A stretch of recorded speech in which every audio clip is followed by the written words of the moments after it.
Warning, incoming game over. Warning, incoming game over.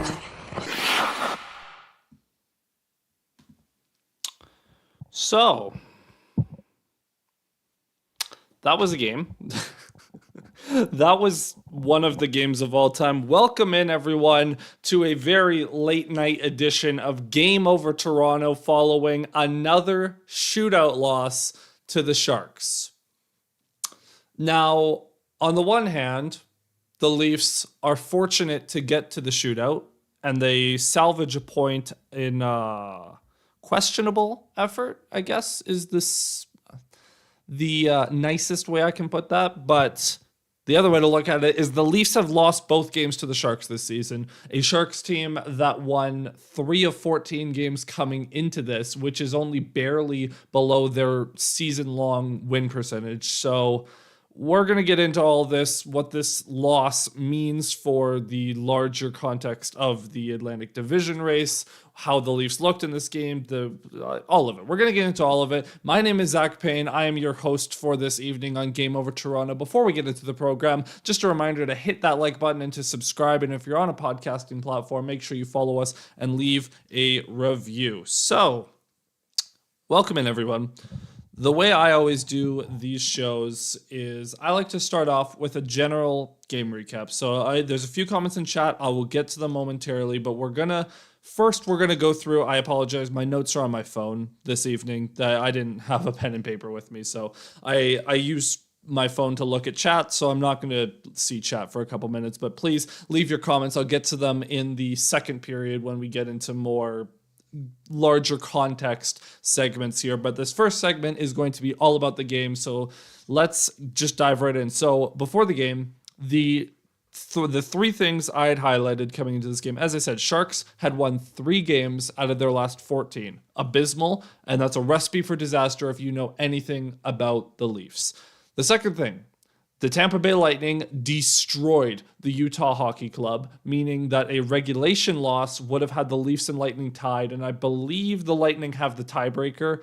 So the Leafs, ward them off for now, but the Lightning are creeping closer as the Leafs, the prospect of falling to third in the division and not having home ice is still very prominent. And the other thing is the Leafs start the game, and for most of the game, they run the exact same lineup that killed the Flyers on Tuesday. Now, here's the thing.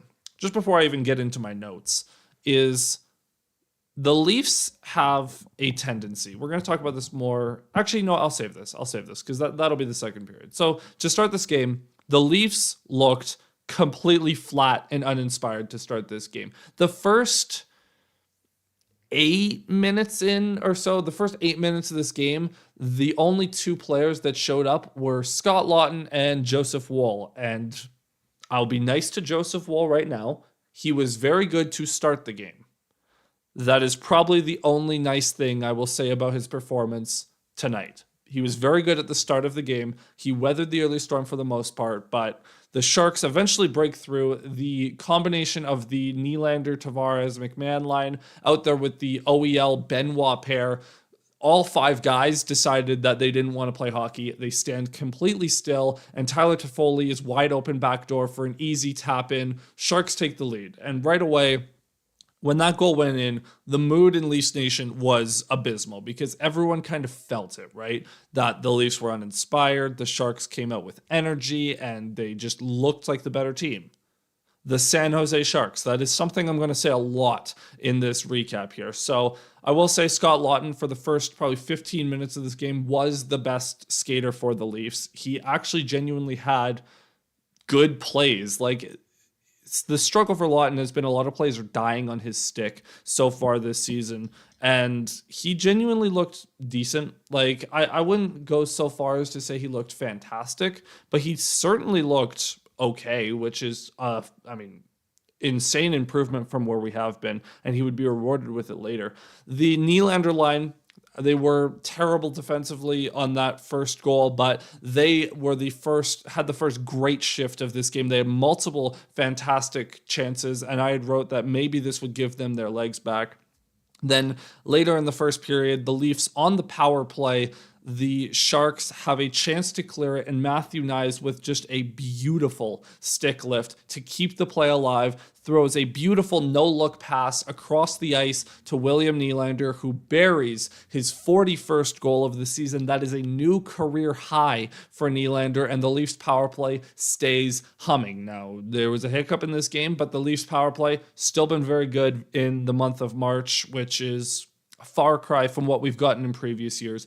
Going into the playoffs, that's always a concern. So the fact that the Leafs power play is humming at this time of year, good sign, but we'll talk about the other, So the Leafs' second power play, William Nylander, he tries to make a very risky pass through like three people, and it gets picked off. And on the counterattack, so Marner was the guy that was way back. Nylander and Matthews are hustling back.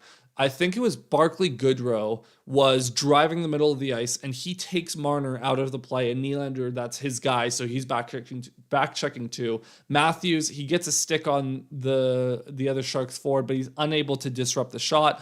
Joseph Woll, you maybe want to save there as well. Sharks take a 2-1 lead on a shorthanded goal, which always sucks. Then to start the second period, Simone Benoit, who has been a whipping boy that for me, I've been really trashing on this guy. I don't have a personal vendetta, but I'm ready to see a different look there. I don't know what he's done to justify being in the lineup. I think it's like 8 or 9 straight games for him. He aggressively pinches and completely fans on a play, giving up a 2-on-1. The shot goes through Woll. Now, at this point, my view on this was that between the shorthanded goal and this 2-on-1 that goes through him, Joseph Woll has to save one of those two. I don't care. Are they goals that are the worst in the world to give up? No, but giving up both of them is tough. You've got to save one of them. We're going to lead into a larger conversation about Woll and Stolarz and just the goaltending situation in a little bit, but didn't love that Woll gave up both of those, and there was a much worse one later on. But Nylander line, once again, had a huge shift to get the momentum back. Multiple chances right in front of the net. They draw another power play. And on that power play, Mitch Marner throws a shot on. It's deflected by Matthew Nyes. Georgiev can't quite handle it, and Austin Matthews is able to clean up the garbage. His 28th of the season. Now, his 40-goal season streak is probably coming to an end, barring a miracle at this point. It's coming to an end. His career low is 34 goals. He still maybe gets to that, but at the very least, he can preserve his 30-goal streak, having a 30-goal season every year of his career. We're 2 away from that. Let's at least preserve that.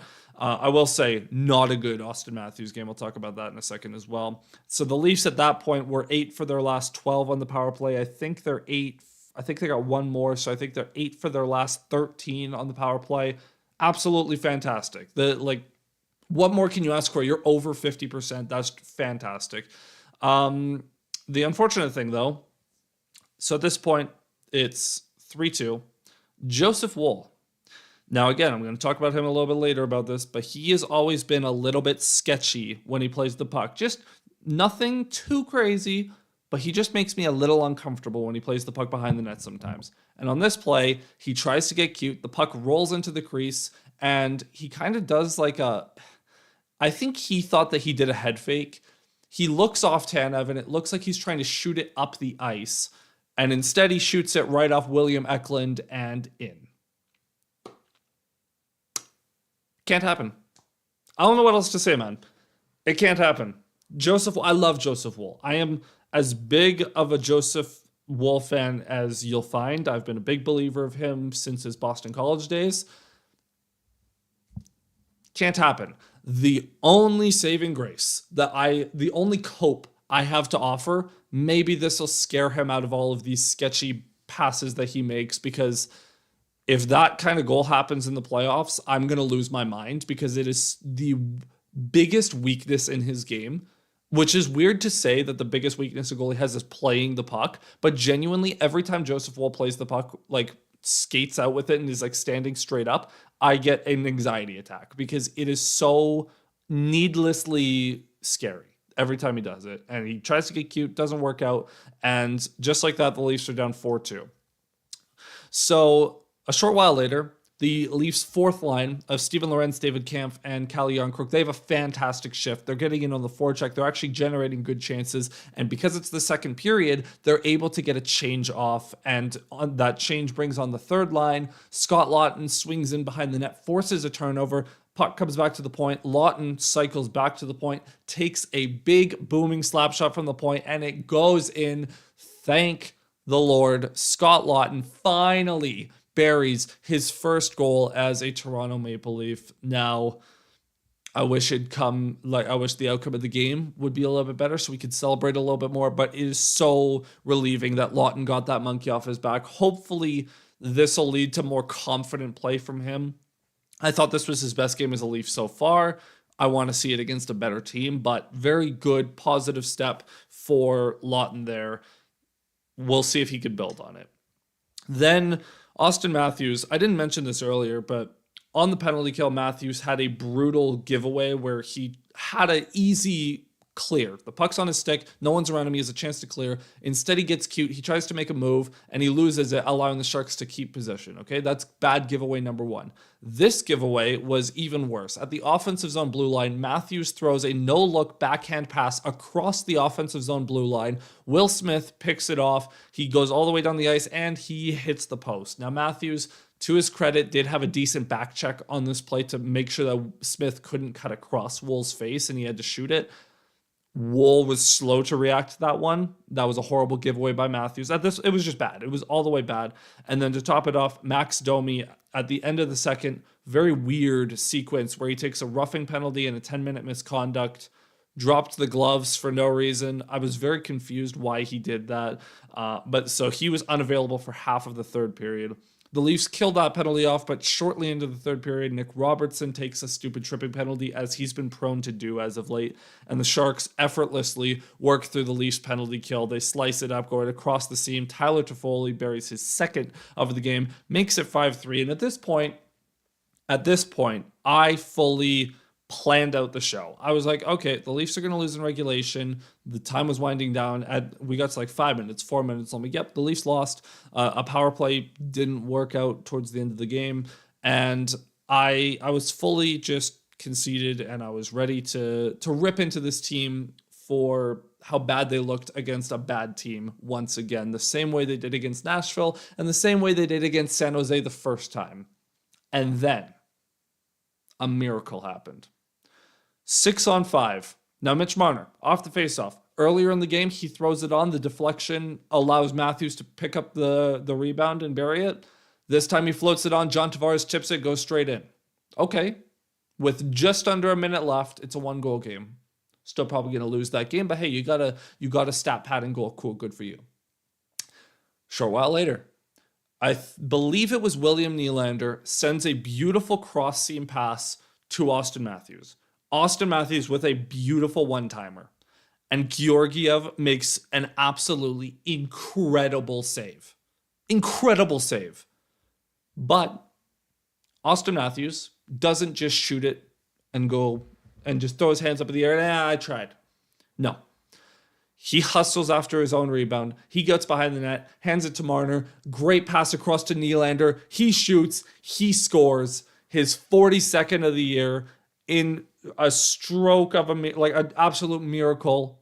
The Leafs BS has done it again, and it's 5-5. We're going into overtime. And oh my Lord, so many chances. William Nylander almost went end to end with would have been one of the nicest goals of his entire career if he scored it.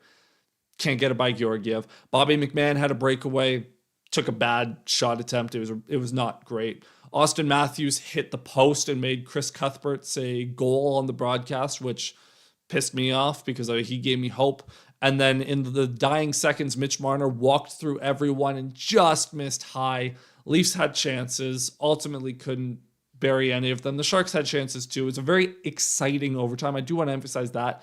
Neither team was really sitting back and cycling too much. There was a lot of forward action and aggression by both teams. So right away, I just want to say I respect the hell out of both teams for the way they played that overtime. I'm scarred from a Flames and Canucks 3-on-3 I watched a few weeks ago, where the Canucks basically killed the whole 5 minutes and never got a shot attempt. at least the Leafs and Sharks tried. Goes to a shootout. Nylander gets one on the board, but the Sharks kids just go crazy. Will Smith and Macklin Celebrini undress Joseph Woll, completing Woll's bad night. Matthews doesn't score. Marner doesn't score. And there you have it. The Toronto Maple Leafs lose 6-5 in the shootout. So I do want to say, highlights from the game, I'd say Scott Lawton, Brandon Carlo, still love him. I thought it was a good game. It was a good game from Nylander, aside from that one defensive whatever. He had a pretty good game. Tavares just continues to light the lamp. Mitch Marner, I thought, had a pretty good game. It wasn't his best by any means, but he had 3 assists, and he was generally pretty dangerous. He was very, his hands, he was doing a lot more deking and dangling than he normally does. And he was very active with the puck on his stick in this game, which is nice because that's where he's at his best. So to see him get that confidence back is a great sign. But the bad, Joseph Woll, which I'll talk about in a second. Austin Matthews, very sloppy game. I'm glad he got a goal, but very sloppy game from Matthews. Bobby McMahon, not a great game from him. Nick Robertson was rather invisible. Domi had a few nice passes, but he took a stupid penalty and made himself unavailable for most of the third period. Jake McCabe and Chris Tanev were in this game. And then Simone Benoit gets benched for most of the second period after that brutal lapse leading to a 2-on-1 goal. Wonder if there's ever a time for Philip Myers to get back in the lineup. This is it. If Benoit's in the lineup on Saturday, Benoit's gonna not ever be scratched again, barring injuries. So we'll see what happens, but that is your game recap. So with that being said, we're going to go over to our second segment here. And as always, a reminder to hit that like button and to subscribe. And if you want to support the Game Over Network in any other way, you can check out our merch over at thegameovernetwork.com. We have merch for every single Canadian market. We have hoodies, shirts, mugs, hats. Make sure you go check it out. Again, that's at thegameovernetwork.com. We have merch available for every Canadian market. And make sure you go check out every other Game Over channel. We have, again, Game Over channels for every Canadian market. Go subscribe to them on YouTube as well. All right, so I just got to catch up on the chat here. Now, Terry M., I'm assuming he sent this early because he said the Leafs are already off to a bad start. This team looks like garbage, so it's going to be another loss. So I'm going to watch a movie instead. Terry, if it wasn't for the last 60 seconds, I would say you made a great call. You should have tuned in with about 60 seconds to go and you would have been entertained. Matthew with a string of chats here. Luckily for the losers, there is a loser point. Hey, Leafs still in first place because of it. Woll looked like Sammy tonight. Yeah, we have to have a big talk here. One good thing was that I didn't notice how bad Riley has been. Look, Riley legitimately has been fine since Carlo got here. I don't think he's been good, and obviously you're paying $7.5 million for the next several years. You want better than just fine play from, at this point, your fourth defenseman. Like, he's been, your top three is McCabe, Tanev, Carlo right now. And at times OEL's outplayed Riley too, so not great, but he's been fine. He's been getting good results with Carlo. The one that squeaked by Woll can't happen. No, it cannot. So, okay, with that being said, let's get into this talk. Joseph Woll, Anthony Stolarz, both of them are very good goaltenders. Both of them have had very good seasons. And in general, for most of the season, I've been pretty confident, no matter who's starting, that the Leafs have a chance to win. That being said, since the start, since the NHL came back from the Four Nations break, the focus has shifted to who's going to start game one. Is it going to be Joseph Woll? Is it going to be Anthony Stolarz? Who deserves the start? At that point of the season, a lot of people said Joseph Woll. And they were right, by the way, at that time. And then Joseph Woll had a few games, had probably his worst 2 weeks of the season. And Anthony Stolarz came back from injury, and he was looking fantastic. And everyone was very adamant that it is Anthony Stolarz will be the game one starter. They shouldn't even split. Some of you in chat were saying they shouldn't even split starts anymore, and it's Stolarz's show. And then Stolarz started to play his worst hockey of the season. And Joseph Woll had a few fantastic games. That Colorado game, I think it was it last Wednesday? Was it that recently? Was fantastic. And as recently as Saturday, I would have been, or going into Saturday, I would have said Joseph Woll is your game one starter. And then Joseph Woll proceeds to get lit up by the Nashville Predators and the San Jose Sharks in back-to-back starts. And now I don't know. I don't know. Who do you start? I don't know. Because every time that one of these two goalies has started to look like the game one starter, they immediately start playing bad and the other one starts playing good again. So I don't know what to do. Based on what has happened in the last month or so, I'm fully expecting Anthony Stolarz to come in on Saturday and look fantastic. Now, Stolarz has been playing bad recently. His rebound control has been atrocious, but that's been a problem all season. It hasn't been this bad. The Leafs also have not been doing their goaltenders as many favors as they were at the start of the season. The Leafs really have to tighten up their defensive structure here because we're running out of time to get into a rhythm before the playoffs. Now, I know the Leafs have an ability to grind games to a halt that I promise you we are going to see in the playoffs. There is the Leafs are going to play the most egregious low event hockey in the playoffs that we ought to be bracing for at this point. I would be shocked if the Leafs haven't scored 4 goals in a playoff game since Game 4 against Tampa in 2023. That is 14 straight playoff games of scoring 3 or fewer goals, and 13 of those 14 scoring 2 or fewer. I don't have a lot of hope that the Leafs are magically going to start scoring 4 a game in the playoffs. I would be shocked if they scored 3 a game, to be honest. It's going to be low event hockey. Sorry, 3 on a goaltender. They might get some empty netters. Who knows?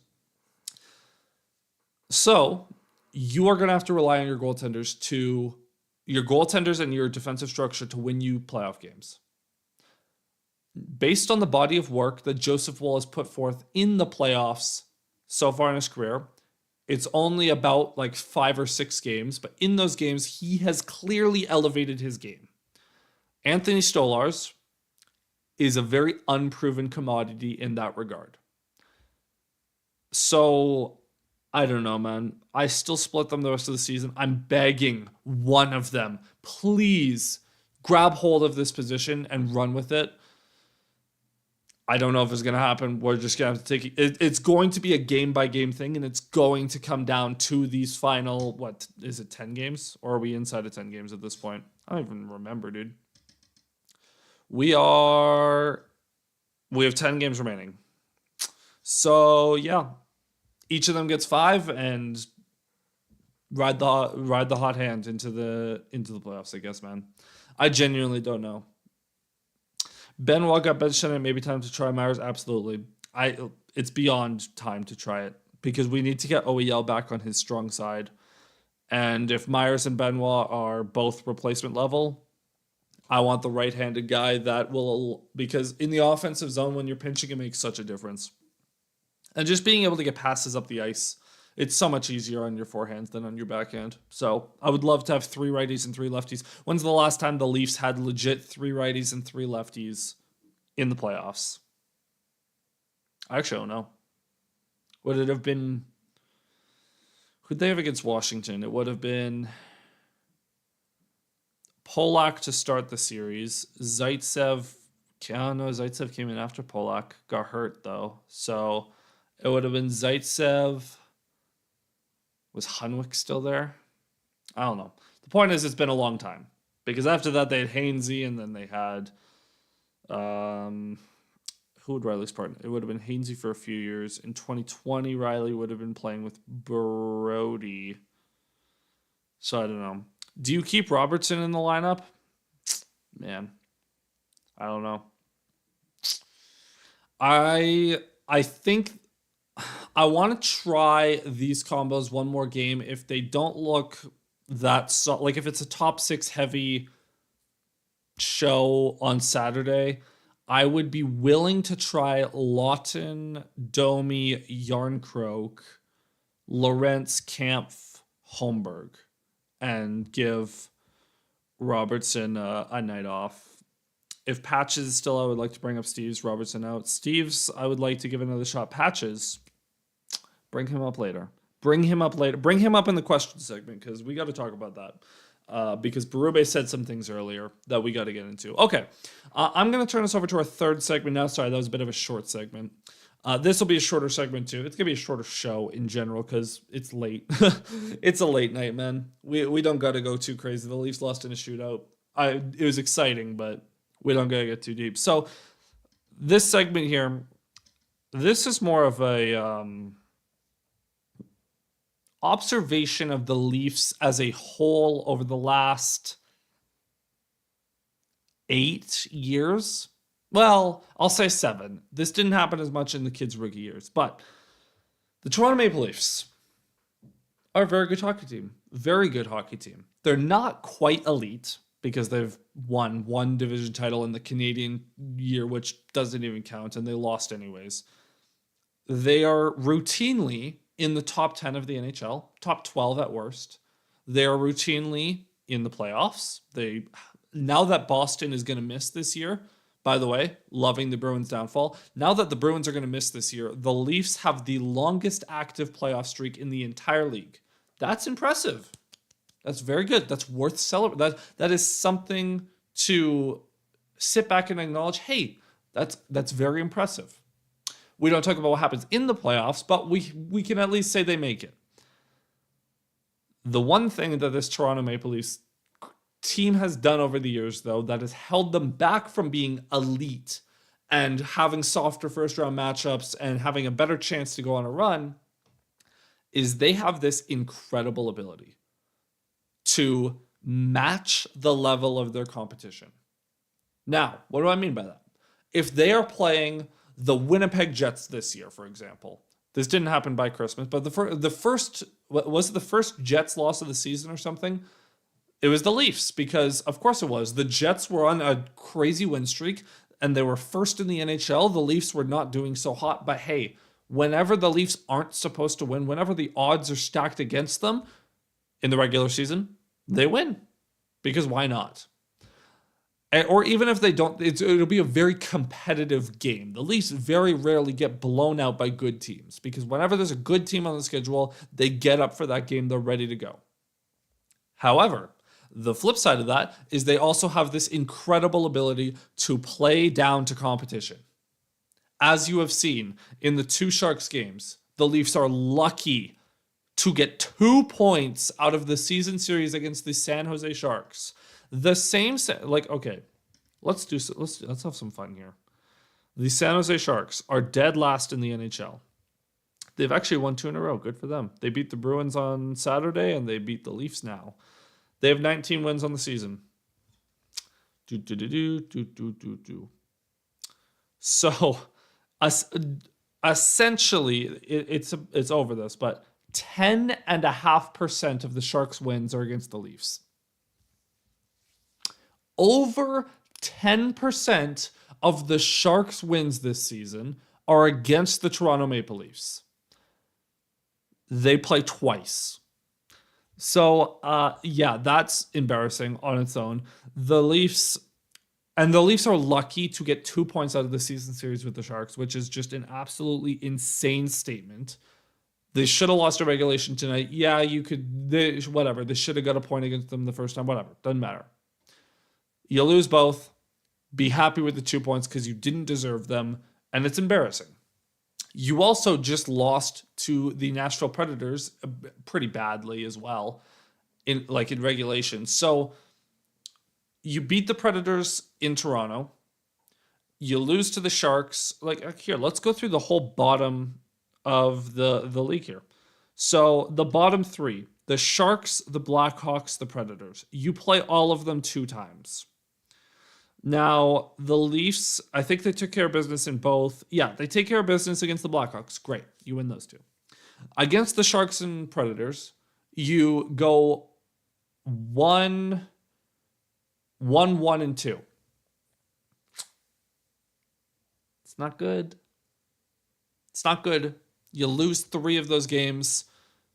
that's at least 2 points that could cost you. It could cost you. It could genuinely cost you. I don't know if it will or not. Time will tell. Now, like, as I guarantee we're going to get to the end of the season and the Atlantic Division will be decided by 2 or 3 points. And if it's the Panthers or Lightning that win the division, we are going to look back and play the what if game. Oh, what if you had just beaten the Sharks in the shootout? What if you just didn't lose to the Predators after taking a 2-0 lead? You'll also be able to say the same about the 2 Panthers games you lost. Possibly if you lose to the Lightning and they win the division, the 1 Lightning game you lost. I don't know. The what if game will once again, though, be a story if the Leafs don't win the division, because it's not... I don't care so much that bad teams beat the Leafs. Okay? In a vacuum, it happens. I know Utah got killed by Tampa tonight. Like a week ago or 2 weeks ago, they beat Tampa in regulation. They're a mid team. I don't have a recent example, but it's okay to lose to bad teams in a vacuum. It's not okay to lose to them multiple times. It's not okay to look like the second best team in those games. You looked like the second best team in Nashville. You looked like the second best team tonight. You looked like the second best team when San Jose was in Toronto. That can't happen. So I don't know what this Leafs team needs to hear or do or see or whatever. It's not even a trend at this point, because it's been going on so long that this is just kind of who they are. I don't have another way to put that. The Leafs are just a team that plays down to competition, and they lose games and they lose points in the standings because of it. And that is why the Leafs have not and likely will not win a President's Trophy or ever be a top 3 team in a season in this with this iteration of the team. Maybe if Mitch Marner doesn't come back, you reconstruct the team a little bit, the cap goes up, you're able to spend that money wisely. I don't know. But this iteration of the team has not and will not ever be an elite regular season. Very good team, very good routine playoff team, the most routinely playoff team because they have the longest playoff streak in the league, but never elite. Never elite. Still not a fan of Pontus. I get it, but on the 4th line, he's a lot better. I'm going to switch this over to our 4th segment quickly before we get into some quick questions. So again, just a reminder, hit like and subscribe to Game Over Toronto on this late night show. I know not as active tonight. No, I wasn't expecting it. Thank you, Matthew, for being in the chat. But if you're listening to this after the fact, make sure you like and subscribe. And we appreciate you watching after the fact as well. And also, if you want another way to support the Game Over Network, you can check out our Patreon. It'll be in the description box down below. We have both free and paid tiers, and you can get access to our Discord server. We have over 100 people in there just kicking it with a bunch of... all of us young broadcasters, young creators over here. So if you are interested in that, go check it out. The Patreon link is in the YouTube description. Actually, it's in the description on the podcast feeds as well. Go check it out. So Matthew in the chat saying, did you think the top line looked dangerous? So this is tricky because, no, it's not. No, not really. On the power play, they look dangerous, but that doesn't count. At 5-on-5, Austin Matthews got outplayed by an 18-year-old Macklin Celebrini. Now, Celebrini's a very good player, very good young player. He's the best rookie forward, one of the brightest young stars in the league. That's great. That being said, Austin Matthews should not be getting outplayed by this guy over the course of a 60-minute game, and by extension, should not have that happen twice. He got outplayed by Celebrini in Toronto, and he got outplayed by Celebrini tonight.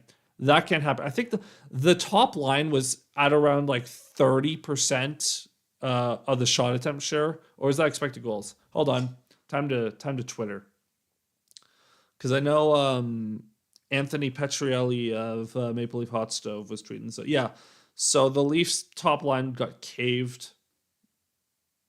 Unacceptable. You got caved. I know how exciting and electric the Sharks rookies are. You can't get outplayed to that extent when you are making 13 point whatever million dollars, $10.93 million, and then Matthew Knies is making $900K, but he's about to make millions of dollars. If you're going to stack the top line like this can't happen. And as Anthony pointed out on Twitter, the Leafs top line has had 2 games of the last 13 or so. Calgary, which Calgary didn't show up, and Colorado, where it was more so just Matthews taking over that game, where that line was worth it. If Craig Berube insists on playing Matthews and Marner together, I would like to see Knies slide down in the lineup, because maybe the solution to the third line is getting Knies out there, have him drive the line a little bit more, let him feast on worse competition, and maybe a Knies, Domi, Robertson, or something along those lines can work. Maybe you do McMahon, Matthews, Marner, because if McMahon will be whatever, and then Lawton, Tavares, Nylander, Knies, Domi, Robertson could work, or Yarncroke, whatever. But no, I don't think the top line was dangerous tonight, and I don't think they've been dangerous enough, period. With that being said, if you guys have any other questions, this is the time. I'm really quickly just going to touch on this because it was a story going around. No, not so much a story, just it's been a topic. It's been a subplot that's been brewing, and then Craig Berube poured a little bit of lighter fluid on it today. Max Pacioretty, who has missed a lot of time with I don't even know what the injury is. What is I don't really care. Max Pacioretty's been out for an extended period of time, and Craig Berube was asked if he could see Max Pacioretty playing playoff games for the Leafs this season. And he smiled and said, I'll find the exact quote. Because it did it did spew some conversation out of it. Forgive me. I have to go scroll through this. I'm pretty confident is what he said. So, if Max Pacioretty is healthy, great. I don't care. Max Pacioretty was good for 5 minutes at the start of the season next to Nylander and Tavares. That was a legitimately good trio for the first month and a half of the season. And then Pacioretty's game fell off a cliff, and he never recovered, and now he's hurt. If you want Pacioretty in the lineup, fine. I imagine that would mean...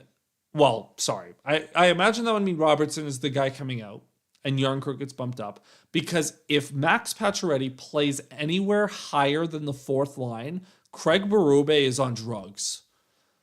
There is nothing Max Pacioretty has done since the start of December to warrant a spot in the lineup come game 1. Not only has he been not healthy and not available, he's also been bad and ineffective and rather useless.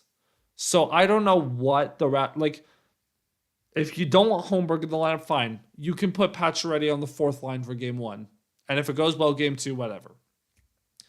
If you get to the playoffs and all of a sudden Max Pacioretty is your second line left wing, I am going to very strongly criticize that move. If it works out, I will hold my hand up and say I was wrong. But at this point, what the date is, it just became March 28th for me. I'm more west in Canada, so I'm in a different time zone. But it just became March 28th.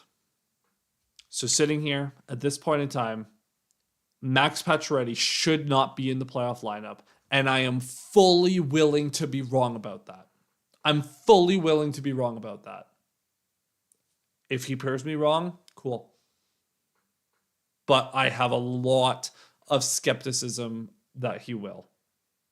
So with that being said, I'm going to wrap the show there. Thank you so much for the troopers that are here live for this very, very, very late night episode of Game Over Toronto, following another shootout loss to the Sharks. My name is Zach Payne. You can find me on Twitter and Bluesky at ZachPayne41. Make sure you follow the Game Over Network on all social media platforms as well. Make sure you subscribe to Game Over Toronto. Follow us if you're on a podcasting platform, and I'll see. I won't. You'll see.